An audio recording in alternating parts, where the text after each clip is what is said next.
Look at here. In 2022, millennials were the largest generation of home buyers, accounting for 43% of all purchases. In 2023, last year, that number fell to 28, and 2024 projections are not good either. In fact, they are saying that 2024, with the housing prices going down and a lot of millennials losing their high-paying tech and finance jobs, many millennials are no longer buying homes right now. You probably have heard of the story in news that interest rates are going down, but are young people buying?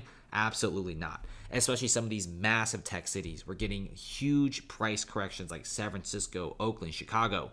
Many youngsters are now kind of broke. In fact, half the people who make $150,000 a year are living paycheck to paycheck and need the help of credit cards to get through a month. So it seems like the youngsters are left holding the bag, and they essentially buy high and sell low. And of course, the bigger investors out there, the whales, the sharks, are all going to be gobbling up cheap real estate in 2024. And who are the ones taking the majority of these losses? Millennials. And this is what's happening here. So if you look at Austin, this was like the darling of real estate. Every single young person in tech and finance wanted a home in Austin. People went to Austin, they went all out and went for a buying spree. This city is a fantastic example of what happens when so many people start buying and then suddenly housing prices crash and will continue to crash in 2024 because of the amount of new construction. In the beginning, there wasn't really that many construction companies, and then construction companies started building, they started jacking up the price, millennials accepted those prices, they bought in. And a lot of them were also pressured in buying as well because interest rates are going up. They're freaking out. You know, they feel like if they don't buy now, they'll never get to buy. So a lot of them bought at the top. And now even cheap homes like this one, you know, it's small, it's under 300K, already got multiple price cuts, with the most recent price cut being at $11,000.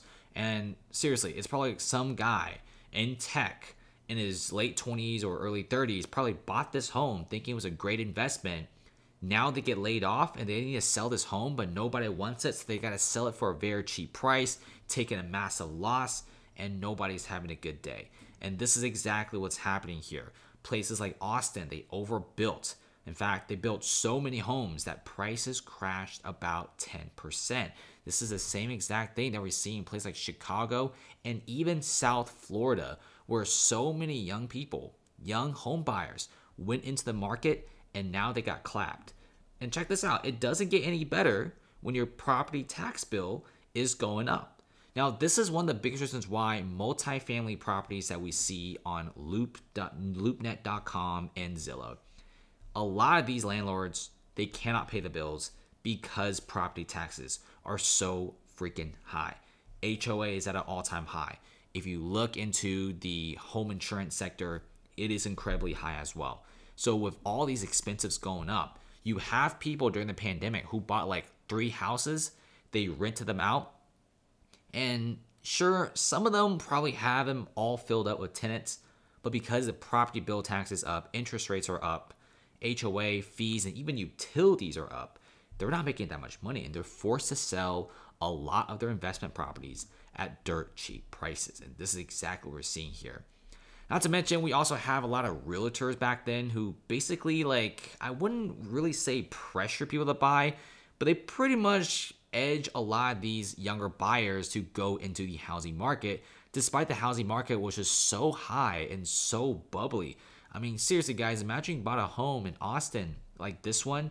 Imagine you bought this unit for like $500,000 or like $550,000 or $600,000, and now you're forced to sell for $475K, despite the fact that it's probably going to get lower than that, because units like these that are very small but very expensive, that have been on the market for several weeks, are not selling. They're forced to cut prices even more, or else the banks will take their money.